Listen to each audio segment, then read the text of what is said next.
खुशामदीद दोस्तों, आप सबका स्वागत है। मैं हूं डॉक्टर इश्तियाक अहमद।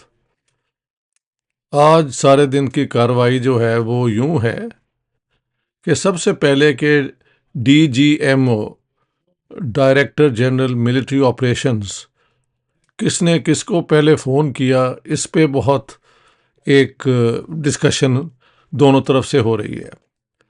जैसे अब मुझे समझ आती है कि जब हिंदुस्तान ने 9 ठिकानों पर अटैक किया, जिन्हें वो कहते हैं terrorist training camps, headquarters and so on, तो उसके बाद वहाँ के डीजीएमओ ने पाकिस्तान को कांटेक्ट किया और कहा कि हमने पाकिस्तान मिलिट्री पे कोई अटैक नहीं किया, पाकिस्तान मिलिट्री की किसी इंस्टॉलेशन को डिस्ट्रॉय नहीं किया, हमने सिर्फ टेररिस्ट जो अड्डे हैं उनको अटैक किया और हम यहाँ ही रुकना चाहते हैं। तो कहा जाता है कि पाकिस्तान ने फिर कहा कि देखें, इसका जो जवाब हम देंगे अपने तरीके से। इसके बाद पाकिस्तान ने अटैक किया और इंडिया के उन ठिकानों पे वो कहते हैं हमने हमला किया जहाँ से पाकिस्तान के इन 9 जगह पे अटैक हुआ था, according to the Pakistani argument, या जो भी वो आर्ग्यू करते हैं। तो जब पाकिस्तान ने अपना कंप्लीट कर लिया, तब डीजीएमओ पाकिस्तान के जो हैं उन्होंने, शायद काशिफ अब्दुल्ला नाम है मेजर जनरल, उधर लेफ्टिनेंट जनरल घाये के साथ ये कम्युनिकेशन हो रही है। तो इन्होंने कहा कि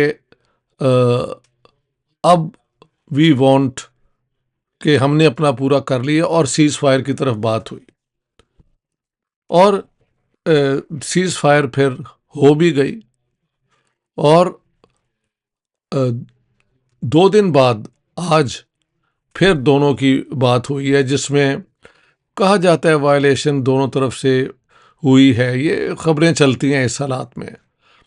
तो कहा जा रहा है कि अब जो ये लेटेस्ट हुई है आज 12 तारीख को, उसके अंदर सीज़ फायर को होल्ड करना, इस पे दोनों एग्रीड हैं।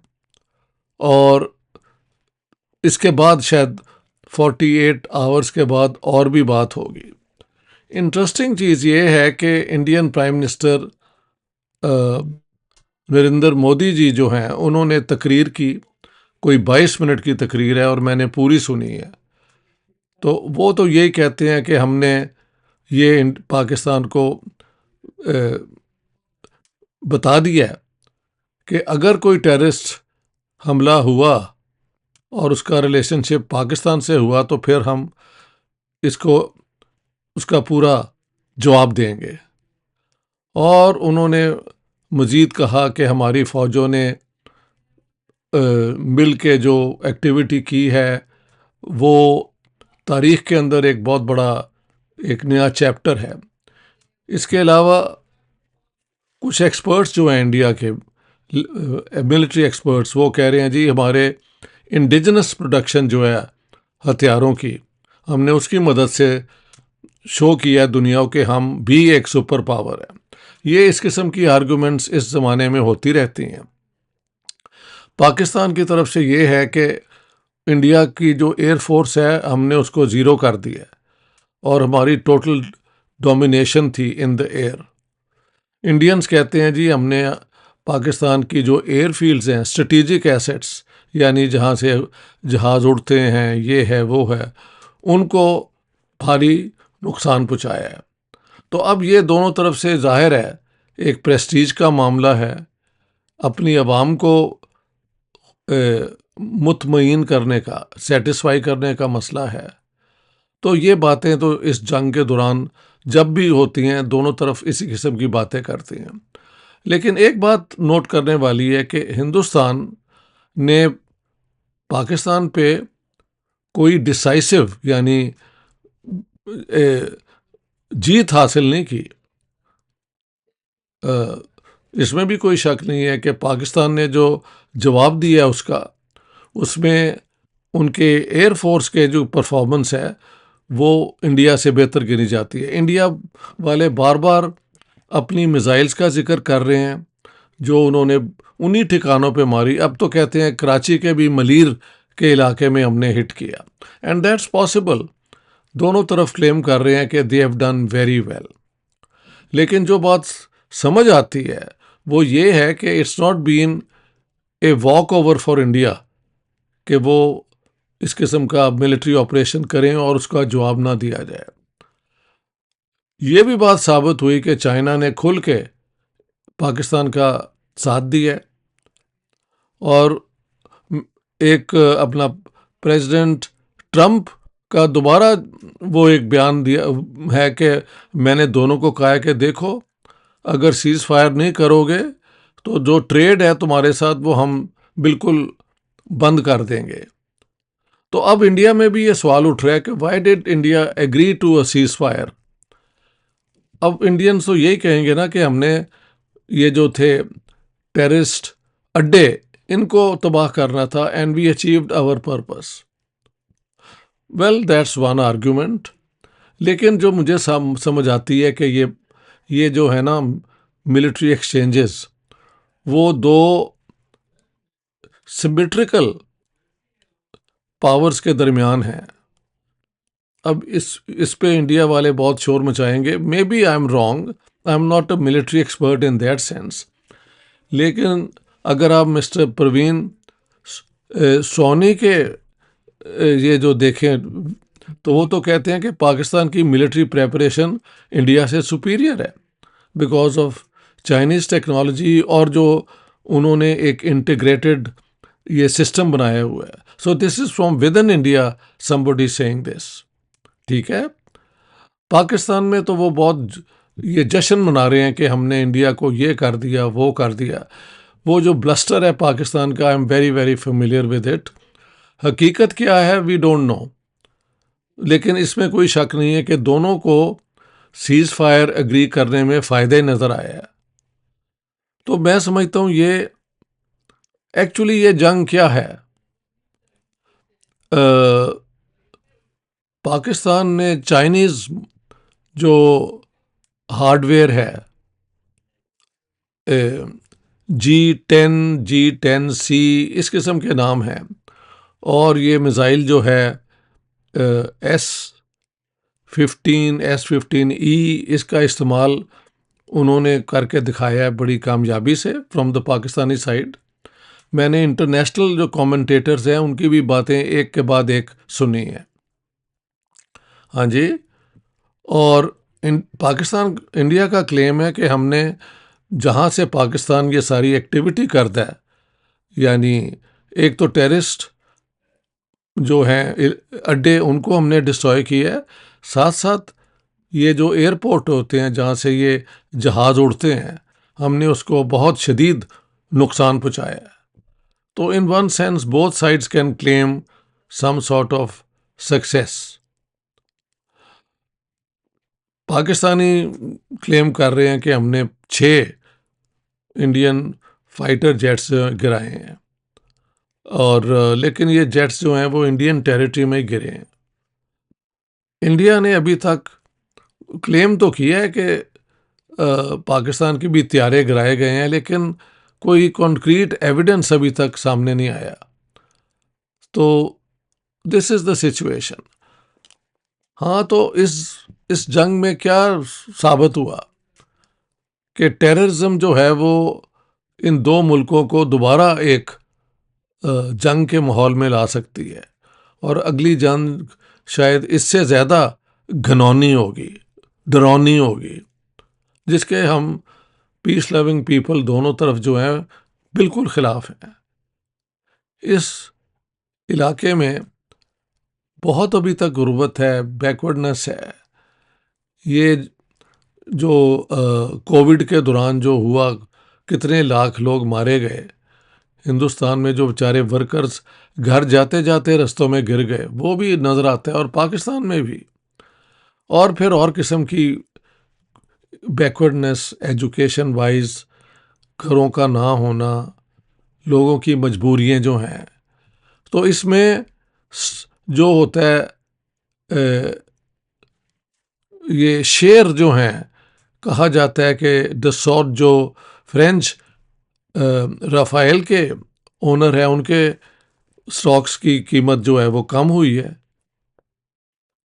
और जो चाइनीज़ J-10 है और वो मिसाइल है, उसकी वजह से चाइनीज़ ये जो इक्विपमेंट है इसकी वैल्यूज़ दुनिया में बढ़ी हैं, शेयर जो हैं।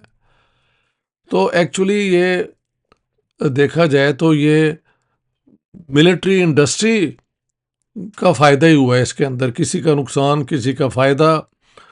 और अब मिलियंस बिलियंस इसमें खर्च होंगे, मजबूरन करना पड़ेगा दोनों साइड्स को। तो ये बात अल्टीमेटली स्वाय एक वेन प्रेस्टीज की निशानी है दोनों तरफ से। तो हकीकत में तो कोई इतना बड़ा कमाल नहीं किया गया। हिंदुस्तानी ये कह रहे हैं कि हमने अपने बनाए हुए ये जो मिसाइल्स हैं और बम हैं और डिफेंस सिस्टम से पाकिस्तान को नकारा कर दिया। मैंने उनकी एक डिस्कशन भी सुनी जिसमें उनके सीनियर मिलिट्री ऑफिसर्स रिटायर्ड हिस्सा ले रहे थे। Possibly that argument is there. Pakistan ने दिखाया कि हमने किस तरीके से एरियल कॉम्बैट में we succeeded in relation to India. Once again, the ultimate truth will not be known for quite some time. जब भी पता लगेगा तो मज़ीद बात हो सकेगी। लेकिन दोनों तरफ हम देखते हैं कि ये जो जंग हुई इसका फ़ायदा ये स्टॉक एक्सचेंज में कंपनियों का रेट बढ़ जाना और कम हुआ। I find it very not ironic but tragic कि ये अल्टीमेटली काहे की जंग है। जो इंटरेस्टिंग बात है कि प्रेसिडेंट ट्रंप ने अभी अभी एक बयान दिया है कि मैंने दोनों साइड्स को कहा कि ट्रेड तब भी होगी अगर आप सीज फायर करेंगे। तो पाकिस्तान तो कह रहा है कि हमें अमेरिकन्स ने ये कहा था, और उधर से इंडियंस ने उसका जिक्र भी नहीं किया। और प्राइम मिनिस्टर नरेंद्र मोदी की तकरीर में भी इसका कोई जिक्र नहीं है कि अमेरिकन प्रेसिडेंट का इसमें क्या रोल है।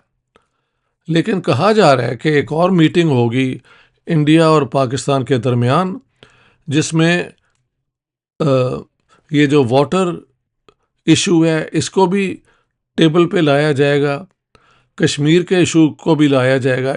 नरेंद्र मोदी जी ने कहा है कि इंडिया पाकिस्तान से ट्रेड तब होगी, नॉर्मलाइजेशन तब होगी, टॉक्स तब होंगी जब ये टेररिज्म का मसला पाकिस्तान हल करेगा।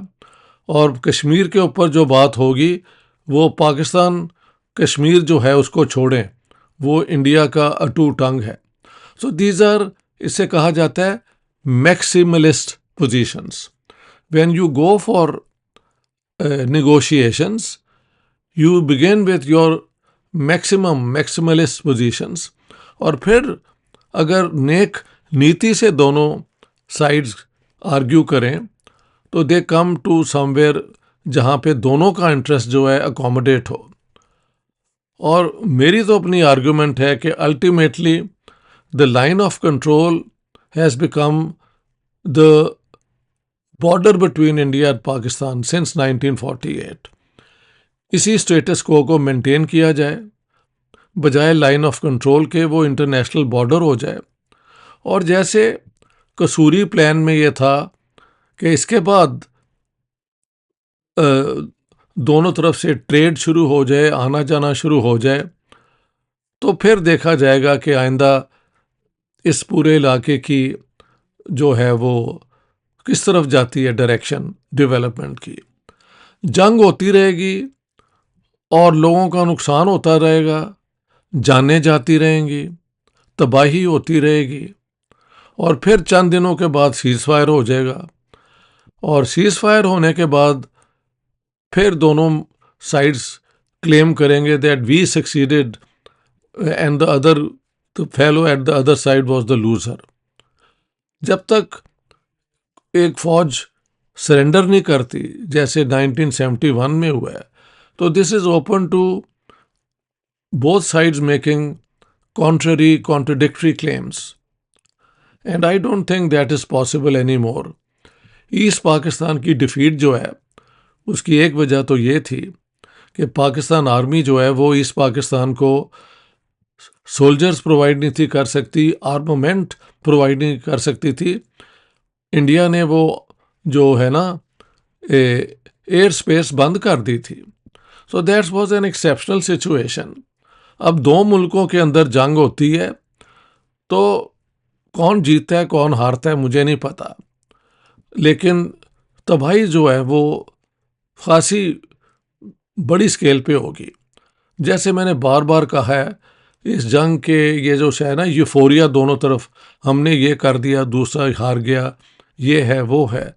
इसके बाद जो इसकी कीमत है और वो बिलियंस ऑफ डॉलर्स में होगी, वो कौन पे करेगा? पाकिस्तान के और इंडिया के अवाम के ऊपर ये डाल देंगे टैक्सेशन के ज़रिए। ये जो हैं कमोडिटीज़ की इन जो प्राइस है वो बढ़ा देंगे, उसमें कई तरीके हैं टैक्स रेज करने के। And so where does this all end? Nowhere until both sides agree to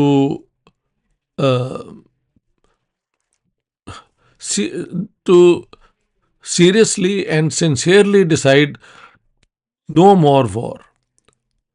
जो लाहौर अकॉर्ड था between prime minister Atal Bihari Vajpayee और prime minister Nawaz Sharif was the best way forward, जिसको जनरल मुशर्रफ और उनके चंद दोस्तों ने उसे सैबोटाज किया, और उसके बाद एक के बाद एक के बाद एक इस किस्म की चीज़ें हुई हैं। हिंदुस्तान का दुख जो है कि उनके साथ, अच्छा एक बात I think I should mention जिसका जिक्र हुआ है पाकिस्तान में, कि ख्वाजा आसिफ ने जो पाकिस्तान के डिफेंस मिनिस्टर हैं, उन्होंने कहा जी हम for 3 decades we have been involved in terrorism but on the orders of the USA and Britain. ये मैंने उनको बड़ी खुद सुना है।